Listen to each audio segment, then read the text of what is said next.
Ada lagi mungkin pertanyaan?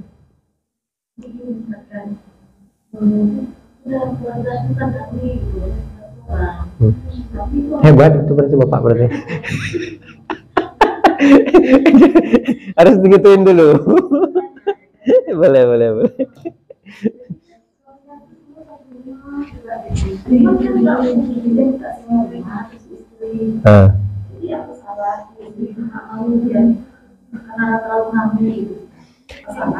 Kalimatnya begini, sering saya jelaskan bahwasanya permintaan harus seimbang dengan kekuatan.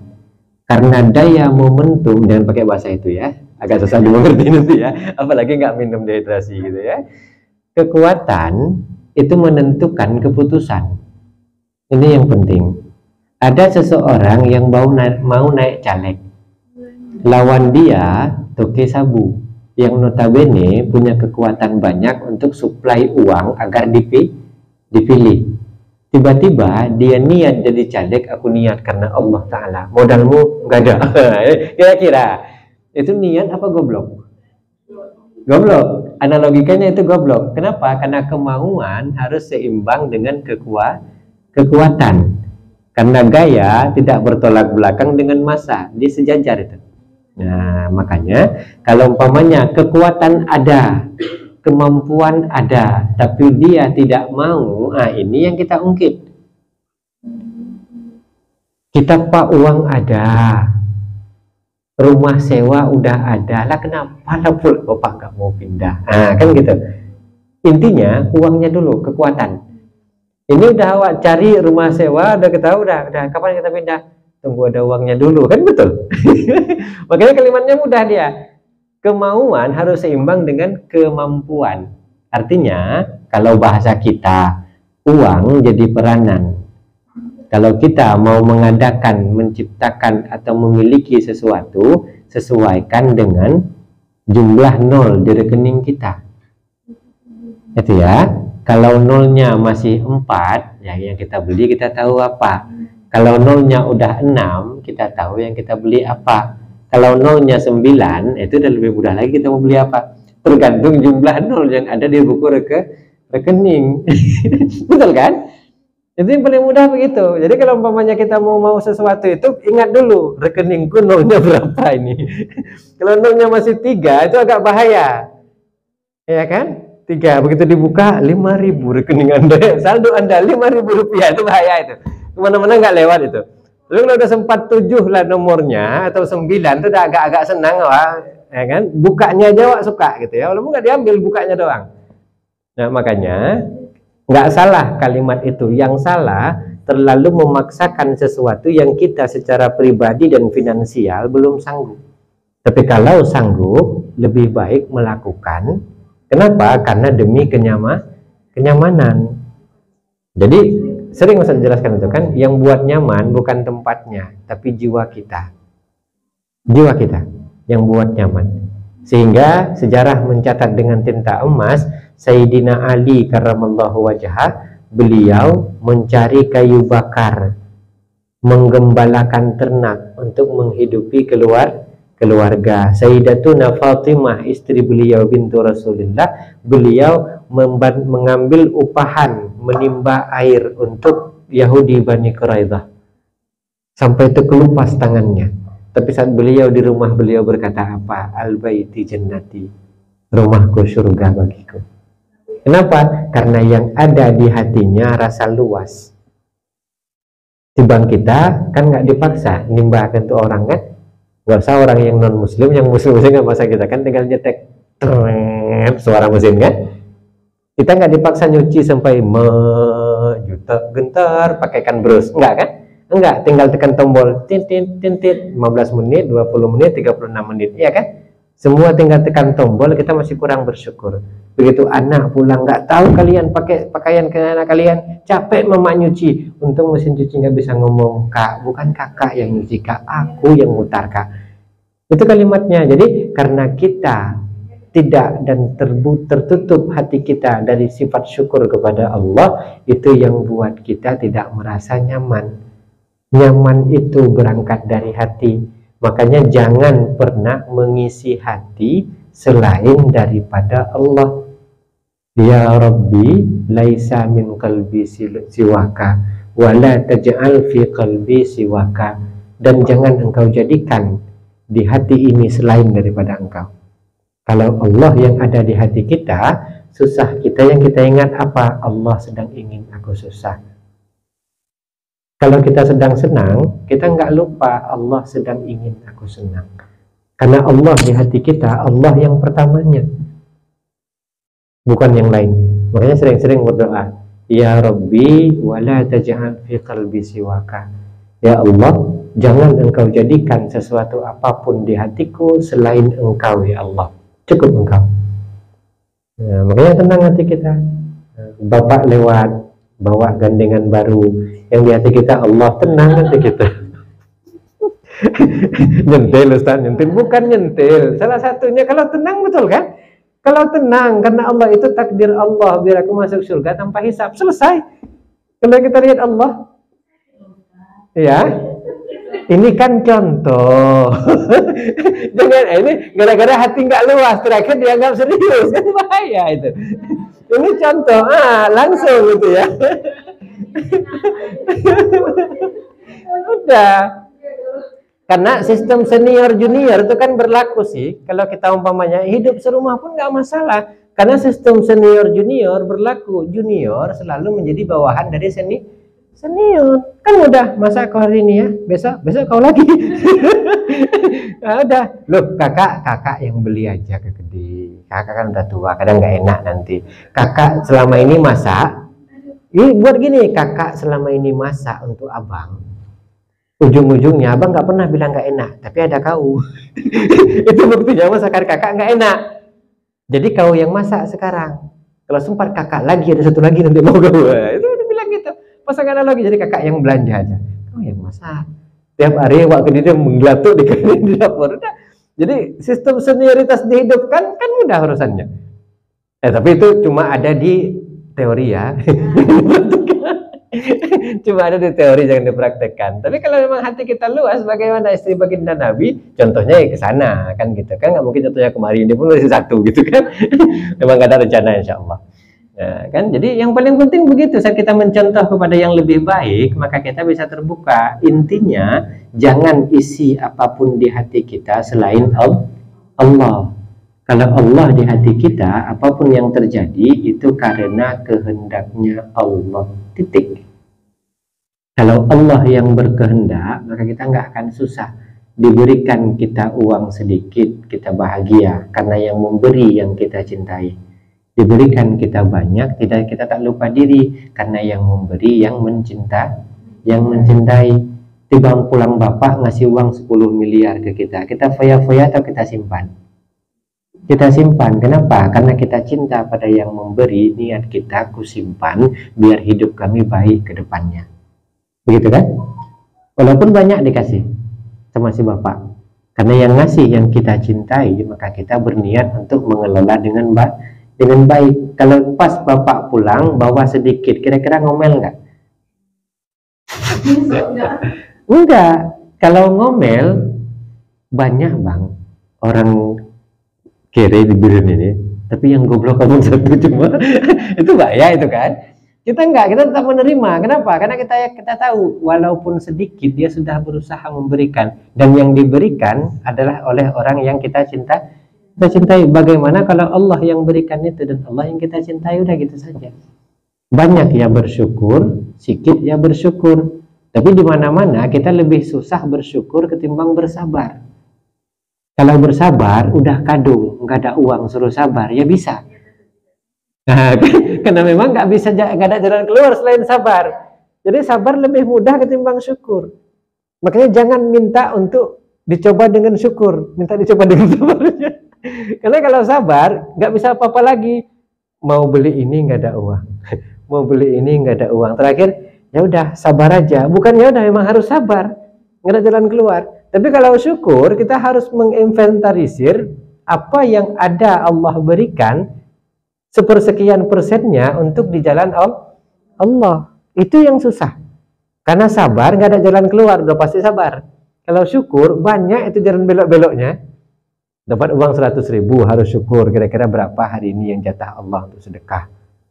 Itu kan, kalau sabar nggak ada spesial pun, aku sabar. Nah, jadi sabar lebih mudah ketimbang syukur. Tapi kalau memang harus diminta dicoba, mintalah dicoba dengan syukur. Nah, karena kalau dicoba dengan sabar, kadang-kadang banyak orang yang tahan dengan sabar, kadang-kadang nggak lewat saat dia dengan syukur. Sehingga kalau punya anak kasih nama Maskur. Orang yang rajin bersyukur, ya betul. Nah, ya. Jangan toib, ya terakhir nggak pulang-pulang dia kan. Pengaruh, panggilan itu kan pengaruh ya. Nah, karena muru sobi ya, apa namanya, mawajibul wali salasun. Kewajiban wali itu 3. Yang pertama memberikan nama yang baik dulu. Nama yang baik. Makanya disuruh kasih nama yang baik. Yang pertama yang isbatnya kepada Allah. Irwandi itu nggak baik nama itu. Gue nyendiri sendiri gitu ya. Kalau bahasa Arab nggak ada. Orangnya itu lain gitu ya. Kayaknya ada maunya kawan nih. Kita boleh muji-muji, ini bahaya ini. Nah, udah. Nama yang dekat dengan Allah, Abdullah, Abdurrahman, Abdurrahim, Abdul Qadir, isbatkan kepada Allah. Nah, tetap pakai abid, hamba dari Allah. Kemudian yang kedua yang isbat kepada isbat Rasulullah. Nah, yang ketiga isbat kepada arti-arti yang baik. Arti-arti yang baik. Makanya kalau pernah kejadian di masa Khalifah Umar, ada seorang anak ditunjangnya muka bapaknya, ditumbuk. Bahasa kami tunjang gitu ya. Ditumbuknya muka bapaknya ngadu ke Umar. Umar, anakku iso Pak Binglung Umar, kalau bahasa Acehnya. Ditunjangnya aku Umar, ditumbuknya aku, dipukulnya di wajahku Umar. Panggil anakmu, kata bapak itu, kata Sayyidina Umar. Begitu dipanggil anaknya, ditanya sama Umar, benar engkau mensuh bapak? Memukul bapakmu di wajahnya? Benar ya Umar? Nyaut si bapak, dia anak durhaka Umar. Maaf Umar, kata si anak. Aku ingin bertanya Umar, apakah seorang ayah bisa durhaka kepada si anak? Bisa, kata Umar. Apa saja yang buat seorang ayah dan seorang ibu bisa durhaka kepada si anak? Kewajiban wali itu 3, kata Umar. Yang pertama, kewajibannya memberikan nama yang baik. Engkau siapa diberi nama oleh ayahmu? Joal. Joal itu bahasa Aceh ujo. Tahu ujo? Bahasa Indonesianya ujai. Sejenis binatang yang mengorek, apa namanya? Enggak. Sagu. Kumbang. Tapi nggak pakai kelana ya. Kalau kumbang kelana lain lagi gitu ya. Jenis kumbang. Ya. Nampak lu amatiran mikirnya. Kumbang itu ada 321 jenis. Nggak percaya bukan ensiklopedi. Nah, udah. Jadi salah satu kumbang itu, nah itu kan dia ngorek-ngorek bau itu kan. Baunya menyengat, baunya tengik gitu. Orang tuamu kali pertama lebih awal durhaka kepadamu, hai anak. Terakhir dihukum ayahnya dulu. Jadi kasih nama anak yang bagus. Termasuk noni pun nggak bagus sebenarnya. Nah itu ya, makanya itu sebagai contoh. Ustaz pun yang bilang diri sendiri tadi kan kita berdua asisten sama ketua kan sama gitu ya. Nah Irwandi itu nggak bagus gitu ya. Makanya begitu kita punya anak, kasih nama yang bagus. Kita punya anak Miziana Hafizah. Miziana itu wanita yang baik, Hafizah penghafal Quran, insya Allah. Berwujud doa, kita panggil dia. Makanya kan sering Ustaz bilang, kalau kita umpamanya pengen langsing, minta bapak panggil kita, sopan pula sikit. Udah tahu istri gemuk dipanggil gajah bengkak kemari ya kan, makin bengkak kawan tuh jadinya. Jadi kalau pengen putih, walaupun kita hitam, minta dipanggil. Tak dipanggil putih. Timbang awak hitam, MS Glow, habis kotak-kotak awak, itu panggil bapak hiking, kenapa jahil itu nggak hitam, nggak putih-putih itu. Nah, tetap panggil putih, mari sebentar ini. Walaupun yang awak dipanggil gitu, tapi nggak apa-apa, itu bagian dari doa. Bagian dari doa apa? Ya, alhamdulillah. Bagus itu, kan? Jadi yang paling penting begitu dia, karena semua itu bagian dari doa. Makanya jangan pernah minta kalimat-kalimat kita, doa kita itu istajib seperti doa baginda Nabi. Ini bahaya. Saya ingatkan, karena di beberapa kajian-kajian, di beberapa salat-salat berjamaah, imam kadang-kadang berdoa tapi tidak memeriksa doa. Sekali lagi, di beberapa salat-salat berjamaah, imamnya kadang-kadang latah berdoa tanpa memeriksa doa. Makanya hati-hati. Ustaz pribadi pernah jadi makmum beberapa kali dengan doa setelah sholat dari imam, Allahumma stajib doa ana kama stajaba doa Rasulullah sallallahu alaihi wasallam. Artinya, ya Allah, kabulkanlah doa kami sebagaimana kabulnya doa baginda Nabi. Itu bahaya. Kenapa? Nabi kata-katanya dikontrol oleh Allah. Mana dalilnya? Wa ma yantiqu 'anil hawa in huwa illa wahyu yuha. Sampai Nabi ngomong saja yang kontrol langsung Allah, nggak berpotensi ngomong salah. Lalu kita minta doa kita dimustajabkan oleh Allah seperti kalam doa Nabi. Udah berapa kali anak yang di rumah jadi babi? Saat marah anak babi kau memang, jadi babi dia kan, sempat dia istajibkan. Makanya karena Allah tidak mengubah dia menjadi dalam jasad BABI tadi, Allah mengubah dalam sikap. Makanya kalau berdoa, ya Allah stajib doa ana wa hajatina, udah selesai. Ya Allah kabulkan doaku dan hajat-hajatku yang baik-baik, selesai. Salah-salah minta istajib seperti doa Nabi sekali ngomong pasti kejadian. Lah kita minta gitu, yang pertama nggak tahu diri, yang kedua sempat dikabulkan berapa kali anak kita jadi babi, nauzubillah, jadi anjing. Karena seorang orang ibu, makanya sekali kan kalau dia sedang pidato di rumah itu kan segala macam binatang kayak kebun binatang di rumah. Ya, mulai dari tikus lah, celurut lah, semua kadang-kadang nauzubillah itu kan. Segala macam jenis binatang keluar tuh. Nah, terakhir, kebun binatang rumah tuh katakan tangga sebelah kan. Biasanya dekat-dekat maghrib itu, anak baru pulang main bola semua, mulai dia pun ceramah. Ya kan, di masjid pada ngaji, dia di rumah ceramah, anak main-main depan rumah kan, lengkap itu. Itu segala macam kebun binatang keluar. Bayangkan kalau sempat kalam-kalam itu adalah doa. Sehingga kaidah orang tua kami di timur sana sering mengingatkan, Wan, hati-hati kau bercakap nak, lewat malaikat diaminkan, terkabul itu. Karena perkataan adalah doa. Lalu berapa kali kita berkata untuk anak kita yang tidak baik, tiba-tiba awak berharap doa kita sama mustajabnya seperti doa baginda Nabi. Berapa kali kita hina ayah kita, berapa kali kita hina anak-anak kita. Kalau sempat doa kita istajib seperti doa baginda Nabi, ya begitulah rupa anak kita nantinya. Makanya kalau berdoa jangan latah, periksa doa yang biasa saja. Karena saya pribadi paling nggak banyak kalau mau berdoa, paling setelah mukaddimah doa, Allahumma ighfir lana dzunubana kepada orang tua, kemudian Rabbana hab lana minas shalihin 3 kali karena kita berharap dapat anak yang saleh. Yang ketiga, Rabbana hab lana min azwajina wa dzurriyyatina qurrata a'yunin waj'alna lil muttaqina imama, karena kita berharap seorang pendamping yang sifatnya dan kelakuannya dan segala perbuatannya itu bisa membuat kita tenang. Terakhir itu dengan Rabbana atina fid dunya hasanah, udah selesai. Ngapain panjang kali lebar kali tinggi? Nah, jadi pendek-pendek itu poin saja, nggak usah yang lain.